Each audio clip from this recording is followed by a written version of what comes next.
The Radiation Rumble is a high-tier public event that came live with the Wastelanders DLC, but not many people seem to know what to do when it's active. Here's everything you need to know about this event.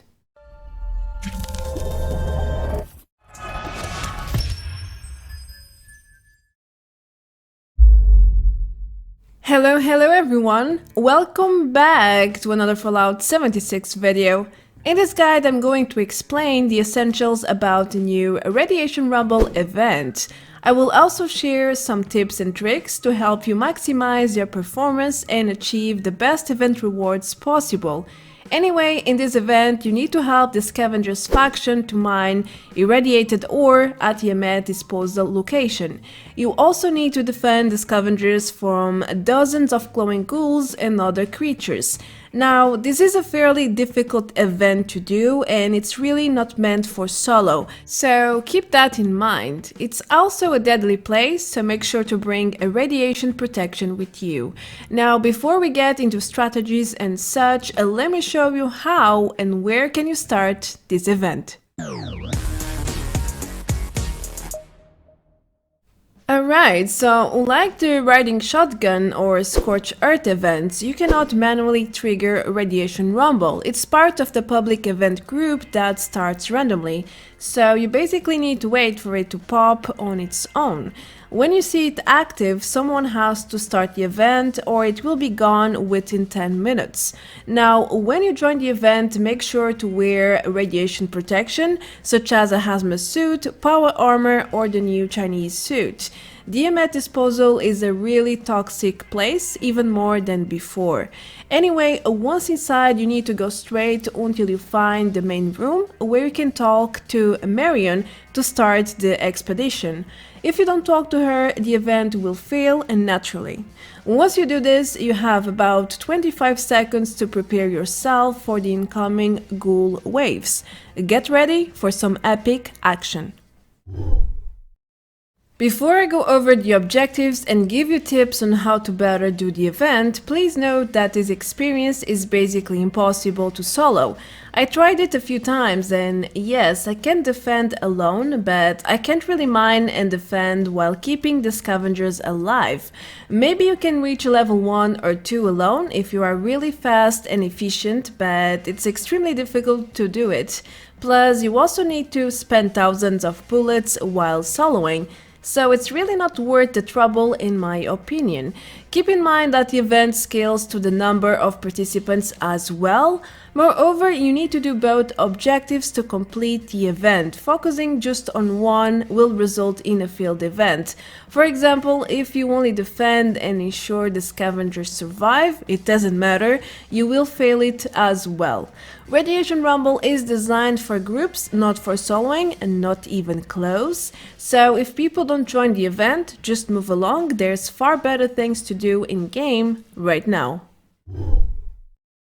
Okay, so the event is about to start. What to do? First of all, you should communicate with the other participants to understand who is going to do what, or check their actions and adapt. For example, if several players are going for the tunnels to mine, then stay in the middle room and defend. If you see only one guy is mining and 5 are defending, then switch your role and get more irradiated ore instead. The goal here is to defend as many scavengers as possible while mining up to 100 ore.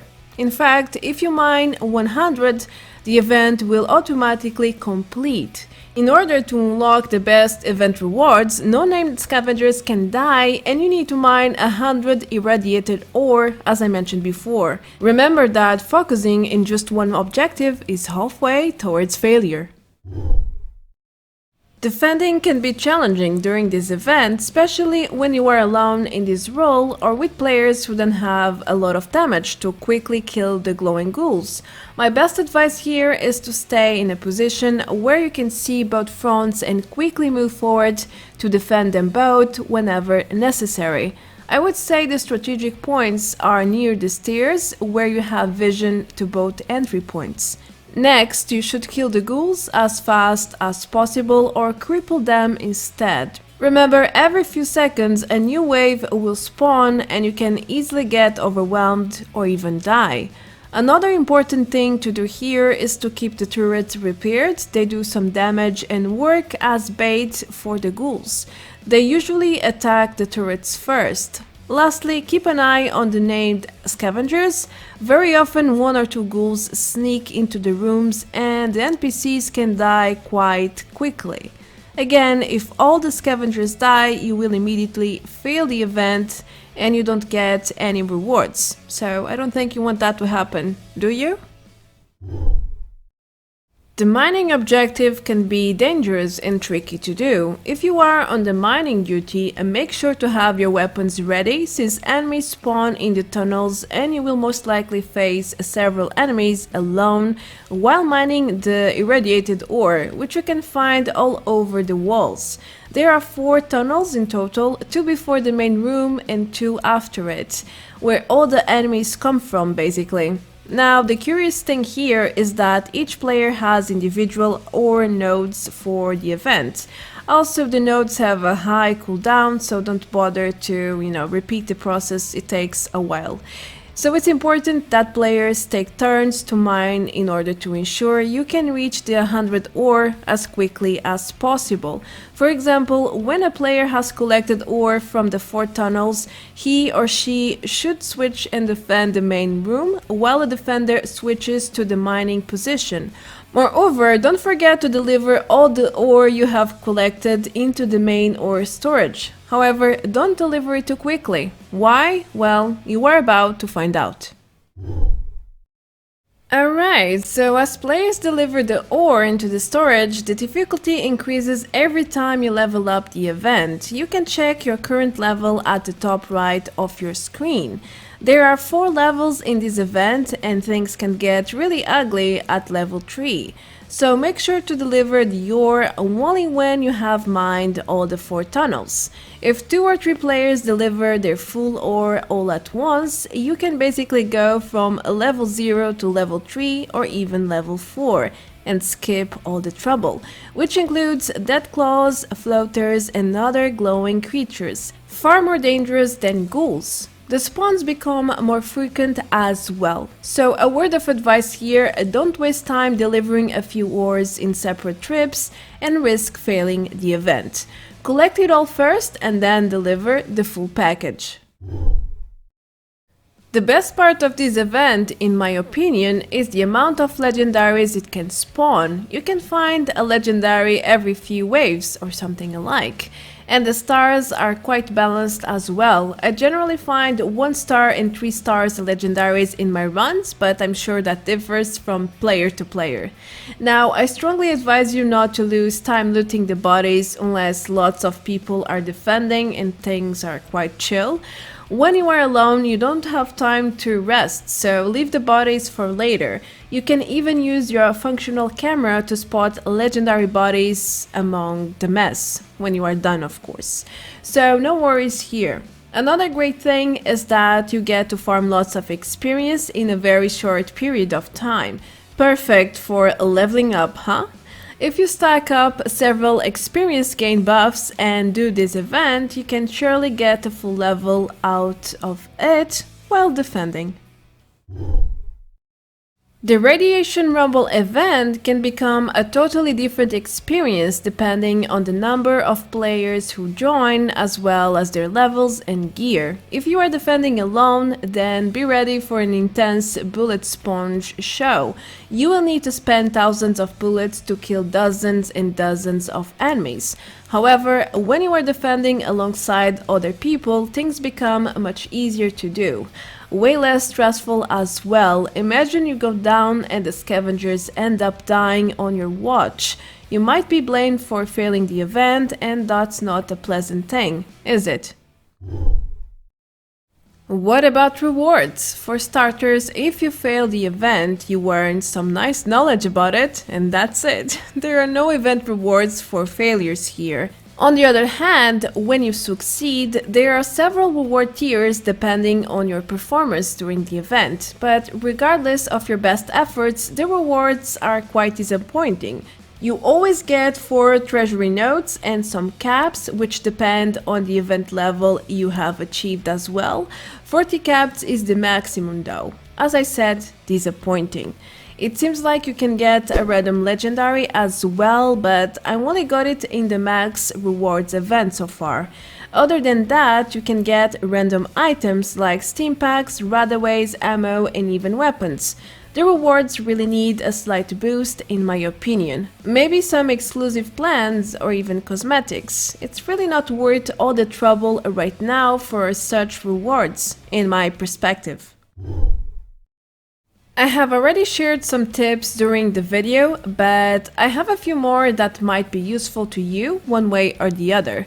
First, let's talk about recommended perks. You should equip Glow Sign under Perception to inflict extra damage on glowing creatures, which is basically every enemy that spawns during this event. Secondly, if you have a shotgun, you can use it with the Enforcer perk to cripple enemies and leave them on the floor. This is extremely helpful when you are doing the event with just a few people. The rad resistant under Endurance can boost your radiation defense and help you mine the ore without having to use too many radaways. If you are part of a team, then make sure to use perks like Squad Maneuvers to run faster, Strength in Numbers to boost your mutations, and even Tenderizer or Suppressor to inflict more damage and receive less of it. Don't forget to keep an eye on both fronts at the same time while repairing the turrets and preventing enemies from reaching the named NPCs. Cripple them and use yourself as bait if necessary, just don't die. Now, while mining, and make sure to collect all the nodes and don't get surprised by enemy spawns. Lastly, deliver the ore only when you have gathered the 4 tunnels or enough to finish the event. If you have seen this event popping, you probably noticed that nobody really wants to do it. And that's normal. I don't want to do it either, after understanding how it works, what can you get from it, and so on. First of all, we had that weird bug where you could lose equipped gear on death. The bug has been fixed, but people are still afraid of it, I guess. Still, it's a lot of effort to deal with for basically 4 treasury nodes. First, it requires teamwork to complete. Secondly, you normally spend hundreds or thousands of ammo per event. Then you can easily die if you are defending alone or a wave spawns on you in the tunnels, for example. Heck, you can easily fail the event for different reasons. And all of this for what exactly? Sure, you can farm legendaries here, but you can also farm them in so many other locations and at your own will. The event rewards make no sense, especially the tier 4 or maximum rewards. No wonder the event is popping and nobody has even bothered to join after 10 minutes. I have seen it several times and I couldn't agree more. The concept is great, the event is challenging, but the rewards are very, very poor. Even riding shotgun has better rewards by far, and it's not a public event. At least give us some stable slugs, repair kits or ammo bags. Even more caps could be an incentive. I believe the Radiation Rubble rewards will get reworked in the near future. Let's wait and see. Well, that's pretty much everything you need to know about Radiation Rumble. At first, it may seem a bit complicated, but it really isn't. It's basically a playing tower defense with some mining in the middle. Anyway, I hope you learned something new about this Wastelanders public event. What do you think about it so far? Do you think it's worth doing right now? What about the events? Do you think it's fair? Do you think it's too little? Let me know everything in the comment section below. I am Marta Branco. Thank you so much for watching. Leave a like, subscribe, share, and all of that if you enjoyed the content. You can also support me further by becoming a member or a patron. The links are below the video as usual. Also, I'm working on a Wendigo Colossus guide right now, so expect it to go live very soon. Until then, stay safe, take care, adeus, bye bye!